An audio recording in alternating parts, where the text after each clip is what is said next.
There's a lot of people that don't understand what's going on January 13th in Minneapolis, showing a man who appears to be Alex Pretti interacting with federal immigration agents 11 days before Border Patrol. They chose the wrong guy, right? Because this is like the perfect guy. Alex Pretti is the guy you would want to date your daughter. The guy you would want your son to grow up to be a decent human being who was serving humanity, serving sick veterans, who is, there is nothing that has been said about that man that isn't wonderful. And so they can't malign him. They can't malign him because we have the videos. You are so right. We do have the videos. Let's take a peek. Let's see who Alex Pretti is. This is a moment the news movement filmed on January 13th in Minneapolis, showing a man who appears to be Alex Pretti interacting with federal immigration agents 11 days before Border Patrol him. Yeah, that's the man I would want my future daughters to want to date. A type of man like that. That's the type of man I would want my future sons to be like when they grow up. Leftist extremist. That's who Alex Pretti was. And you got CNN over here slobbing all over him. Oh, he's a perfect person. He's so good. Oh, you should want your children to be like him. No, I'm good. I'm good. The man, again, as I said before, was a leftist extremist. Now let's see if they talk about this on CNN in the near future, and if they do, how they cover it. Do not let these people lie to you. He was not some amazing, awesome sweetheart that was just peacefully observing. When she was saying this whole time, I was just laughing in my head. He's the type of man you would want your daughter to date. He's the type of man you want your son to grow up and be like. No. And I'm gonna stand on that. Okay. And they can get in my DM. You can get in my DM all you want every day. I really wish Anna can see this video. I don't know why these people on the view will always like to say things like this. I don't know if she knows him personally or just about these pictures and videos. Now this video came out. Look at this guy, doing this to law enforcement. Tell me, if you see a situation like this, what you're gonna do? I'm not calling that a guy should be taken out. My problem was, this is not someone you should be appreciating for doing this. I understand. Give your political point by saying the right things. Tell me that this guy did the wrong thing by doing this. Yeah, kicking cars, doing this, destroying law enforcement cars. That is wrong. Acknowledge it. Something will not happen to you. These people will never do that. Standards. They basically want to surge these people into the streets. So they have actually reportedly gone from 5 months of training down to 6 weeks or less. Sarah's highlighted this before. That is unheard of in a major law enforcement capacity. They're recruiting at age 18, which, yes, you can serve in the military, but we talk about the frontal lobe is not fully formed at that age. Not till 30. They're giving these massive bonuses of signing bonuses of $5,000, and they're leaning, or $50,000, and they're leaning into recruiting people who are playing video games. Yeah.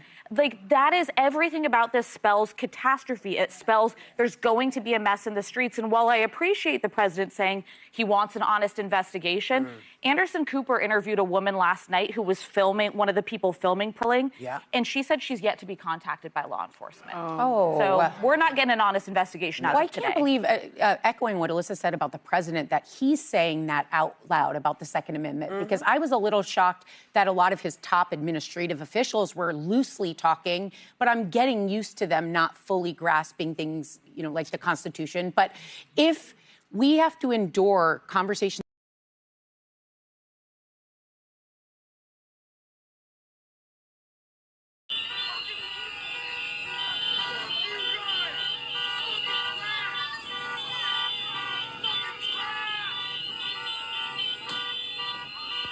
Here's another angle of Alex Pretti. And as you can see, he's cussing at the officers, aggressive. He's spitting on federal agents.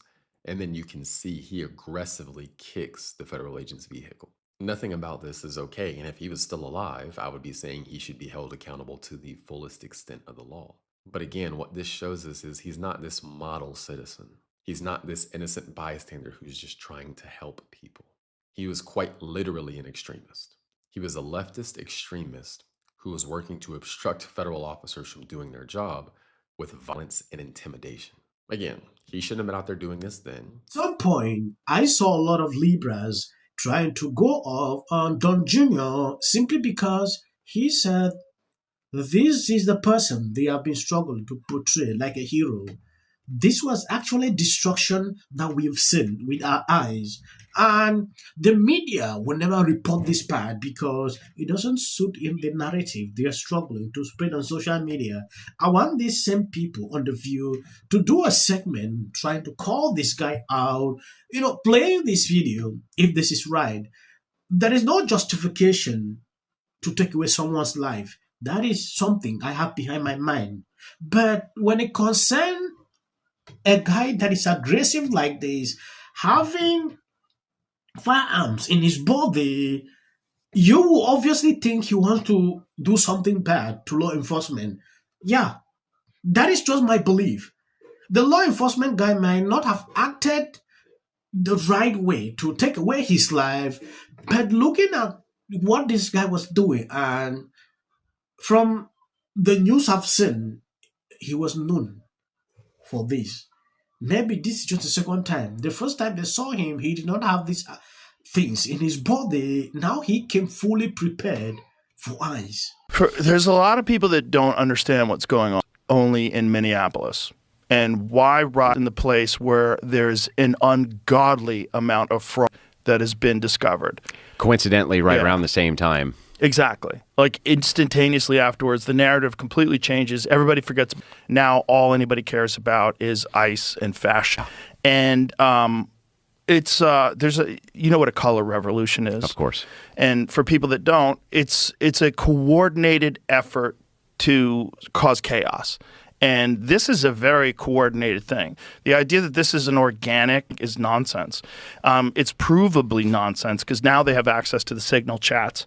So they know that these people... Cam Higbee, by the way. Yes. He's been on the front lines of this. The Crucible has been a big supporter of that effort, my channel.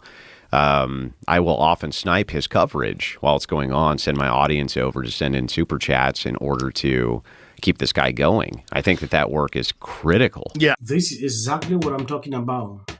At some point, when you look at people actually talking about this, you will clearly understand that this is distraction. What people were focused on, they are struggling to divert their attention away from the real issues that we were supposed to be talking right now. Look at this.